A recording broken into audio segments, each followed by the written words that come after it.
Bandeko, nazolobela makambo etali politique ya mboka Congo. Nazolobela makambo etali Congolais 100%. Awa FARDC ezobunda bongo, ba Congolais babandi déjà koloba ki 100%. Ba Congolais bakomi déjà ko expliquer d'infiltrer. Ba Congolais en bref babandi déjà koloba mingi na moment oyo FARDC aza kobunda, na moment oyo président Fati azali kosala nyonso pote kimia ekota, na moment oyo mama Denise Nyangero aza ko encourager la FARDC, na moment oyo mama Olive Lembe bazali kosambela pona kimia na mboka. Alors bandeko, naza koyoka déjà makambo ya infiltration, naza koyoka déjà makambo ya Congolais 100%, nazali koyoka déjà makambo ba service secret, nazali déjà koyoka makambo yaba ndenge na ndenge. Alors oyo ngana koloba eza réalité, oyo natanga na livre te, mais oyo na yebi yango en esprit pe na yebi yango justement ndenge zali. Mbote ba papa, ba mama, bandeko. Mbote ba rando na ba randonnette. Mbote batoyo balingaka rando na ba oyo balingaka rando te. Mbote ba jeune garçon na ba jeune fille. Mbote bana mike na ba bébé. Mbote ba Sainte Anoirite, Sainte Thérèse, Sainte Ingrid Kabongo. Bandeko, message oyo président ya Rwanda Paul Kagame alobi yepe akokotinda ba soda ndambu pote ba aider FARDC et boti makelele mingi. Oui, avec raison. Ba raison nango yango te nga na ye kolobela. Me nga na ye kolobela likambo mususu. Bandeko, na bandi nanu na likambo ya munene oyo bozoloba mingi. Tangu balobaka ba Rwandais ba infiltra. Bandeko foko yeba ba Rwandais nini ba infiltraki. Wana nde foko yeba parce que Rwandais na kati ya Congo foko yeba yango Congo Zaïre. Mobutu na seri na ye batu bakota. Na seri ya Kasavubu batu bakota. Me batu wana bakota te pona ko infiltre. Soki bakotaki pona ko infiltre. Bayaka ko infiltre pona sens nini. Politique nini ezalaki na Rwanda na tangu wana. Bokanisa malamu. Mokonzi nini azalaki na Rwanda. Mission nini atindaki batu nepoka Kasavubu baya ko infiltre. Non. Batu oyo bayana kala. Ba Rwandais. O bayana tango Kasavubu. Bayana tango Mobutu. Ezali teki bayaki ko infiltre bandeko. Congo Zaïre na kati ya ville ya Kisasa to chananu ba capitale nyonso ya ba province ya Zaïre to bandi na Kinshasa. Bandeko oyo nyonso aleka 50 ans. To oyo nyonso papa na ye zali, mama na ye zali koko na ye. Tuna ye soki na quartier na bino, na balabala na bino. Bato bazalaki borigine bangole, bazate, bazali, yango babengaka bazombo. Atozano muzombo te, ozaka angole, me bako traité o muzombo. Soki totali, bato oyo bauta Congo Brazzaville, balari ebele ba Congo, na bangala, bazali ebele na kati ya Congo Kinshasa, bazala pe na babalabala ebele, na ba quartier ebele.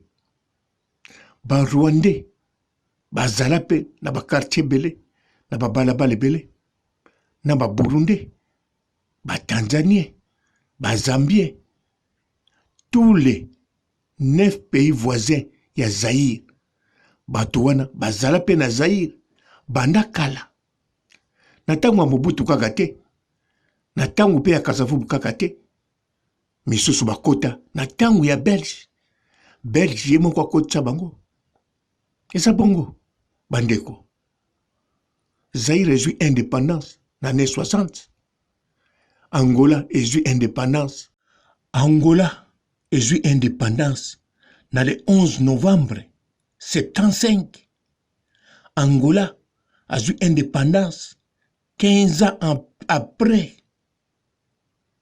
Alors, tant au Congo, Zaïre, ils ont indépendance. Alors, les pays voisins, où ils peuvent avoir indépendance, na ba oyo na nezo quitté. Bango nyonso balinga ki baya na Zaïre. Mboka eza gouverner na bato mwindu.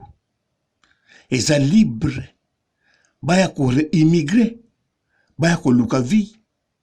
Bokanisa teke ba Rwandais baya n'époque wana. Ba Burundais, ba Angolais, bato Congo Brazzaville, na ba Togolais, ba Camerounais, ba Ivoiriens, ba yaki ko infiltré. Non. Ba yaki ko infiltré te bandeko. Botika ko benga. Biso ba Tutsi ba infiltré. Bon. Na bisi bino origine nanga. Alors biso toza ba infiltré te. To infiltra. Na Zaïre te n'époque wana. Koko nanga ako infiltré po sala nini. Po boma nani, po teka nini. Na intérêt ya nani. Paul Kagame kutu tango wana na botami te. Obiaza moke. Tango bango bakota na tango ba Belge, na tango ba Kasavubu. Alors, sikoyo. Bako infiltré na intérêt nini pour na Rwanda. Na intérêt nini pour Angola. Na intérêt nini. Même na tango ya Belge, ba oyo bakota, ba immigré o ba ya, bandeko. Bato mususu wana, bazako ya, kaka na bango moko te, bazako ya, na basango. Église catholique, tango ezali, n'époque Belge, basango pe, bazako ya na bato na bango, bazako ya na bato na bango ya misala, akoko mema mwana musala ne ya Togolais, akoko mema mwana musala ne ya Rwandais, akoko mema bato boy. Bato mususu pe babandako ya, mindele ya mboka mususu, esalaki kaka ba Belge te, bazwa ko travailler pona ba Belge, na Congo Belge, bazako mema pe, soka longo na pays mususu, aye na bato na ye, ya bato mwindu, bato misala na ye. Alors bato mususu pe, tango déjà indépendance ye, basala tout, bato mususu ba ya bakota ebele, pona Congo Kinshasa, ba ye beza mboka kitoko, eza mboka bisengo, ya liberté, tika na kende ko immigré, na sala vinanga, pourquoi pas na bala zaïrois, na bala zaïroise, bandeko, po tika ko qualifier, bato bakota kala, ba infiltré, na FARDC, ba soda o bazo bunda wana, soko landi mwana moko moko, ba koko na ye, okomona borigine, ekobime bele, okomona ya ba Ugandais bakobima, ya ba Rwandais bakobima, ya ba Angolais bakobima, ya ba Brazzaville bakobima, ya ba Camerounais bakobima, ba Togolais bakobima. Na musique na biso kaka, to banda koluka, ba musicien ya lelo, na ya kala, banda musique e banda. Ata boluki kutu te, ata boyungeli te. Bokomona déjà, nyonso wana borigine, ya ba étranger, bazali ebele, baza ebele. Ata lobi ke mboka na eza Zaïre, azali mutu, ya ba Congo, aza mutu, ya Kisasa, aza mutu, ya Lubumbashi, azamutu ya Kivu. Oui, alobi bongo po abotama wana. Po ezape mboka na ye. Bakoko na ye nde mutu baya, ba immigré, mais baza ba infiltré te. Botika ko bamba batu ba infiltré. Mutu nyonso aza infiltré te. Na Zaïre. Zaïre ndenge zawana.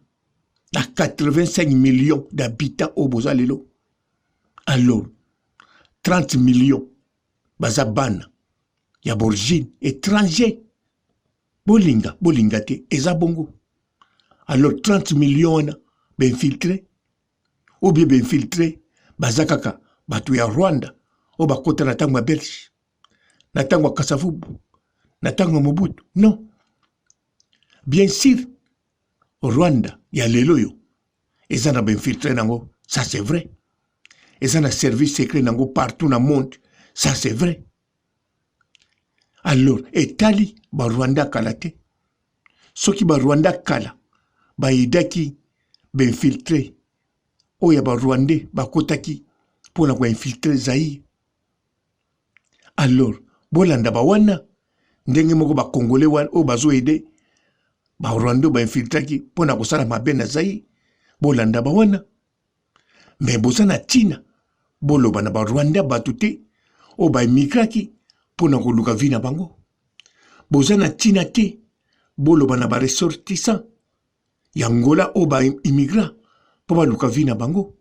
Ba Zambien, ba Tanzanien, ba Togolais, ba Camerounais, ba Gabonais. Non. Mutu oya immigrant po luka vina ye. Alors, aboti banane, aboti bakoko na ye. Aza n'a rien à voir. Mutu nyonso te asalaka na politique. Mutu nyonso pete azali service secret. Non.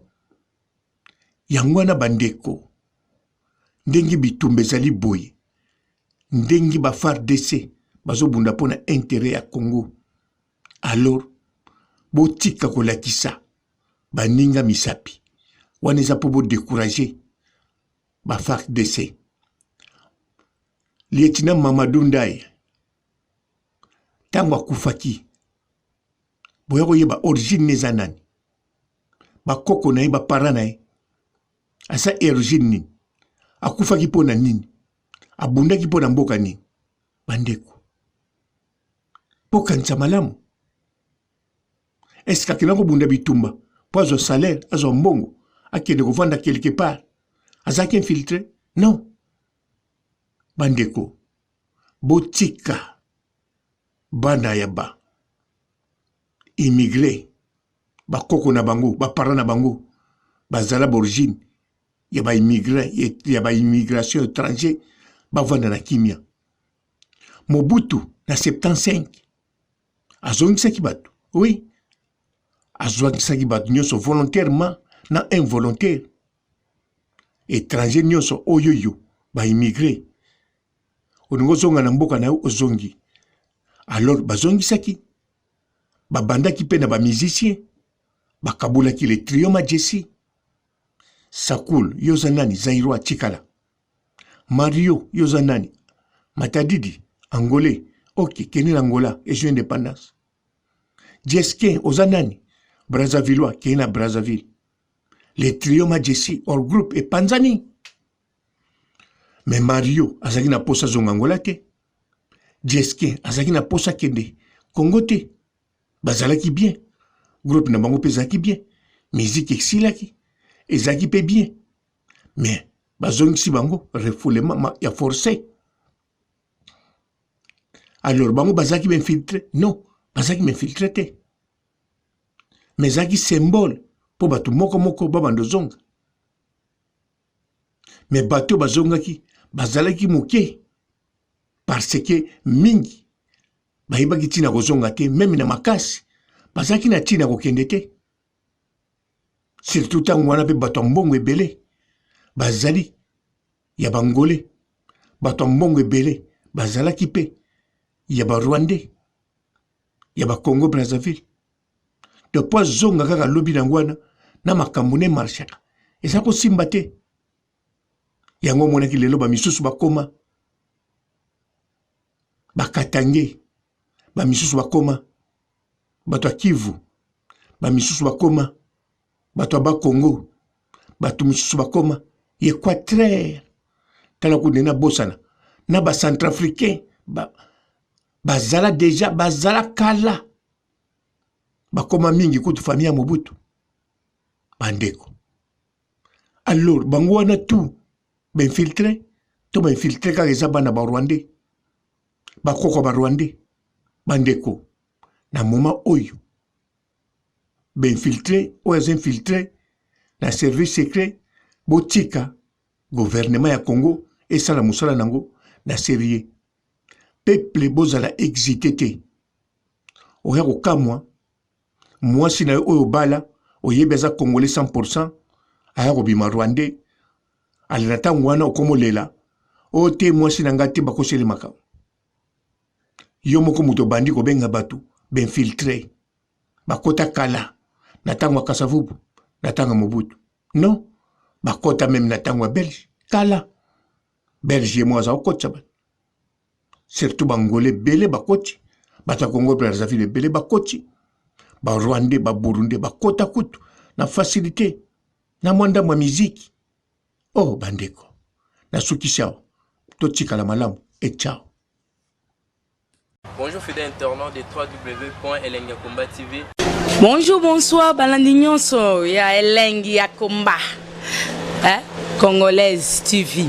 Belé partout dans le monde, partout où vous êtes, partout où vous êtes, Elengi Yakomba TV vraiment. Bonjour, bonsoir, na abonné bafa nyonso ya Elengi Yakomba Congolais TV. Bonjour à mon boss, on a appelé ça vraiment un pandi. Bonjour à mon boss, JP Kiama. Je salue mon boss Balobi, boss des boss Babi, JP Kiama.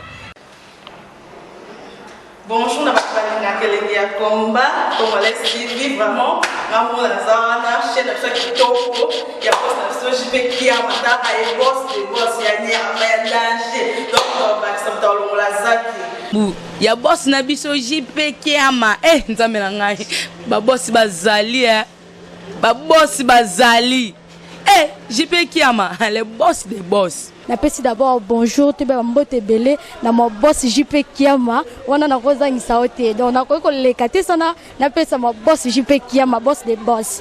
Belé partout dans le monde, partout où vous êtes, partout où vous êtes, Elengi Yakomba TV vraiment. Bonjour, bonsoir, na abonné bafa nyonso ya Elengi Yakomba Congolais TV. Bonjour à mon boss, on a appelé ça vraiment un pandi. Bonjour à mon boss JP Kiama. Je salue mon boss Balobi, boss des boss Babi, JP Kiama. Bonjour, na Elengi Yakomba Congolais TV vraiment. Ngamo na zana chaîne de chaque topo ya boss na JP Kiama ta ay boss des boss ya nyama ya danger. Donc ba samta longola zaki. Ya boss na biso JP Kiama nzambe na ngai ba boss bazali ba boss bazali JP Kiama le boss des boss. Napesi d'abord bonjour te ba mbote belé na mo boss JP Kiama wana na kozangisa ote donc na ko lekate sana napesa mo boss JP Kiama boss des boss.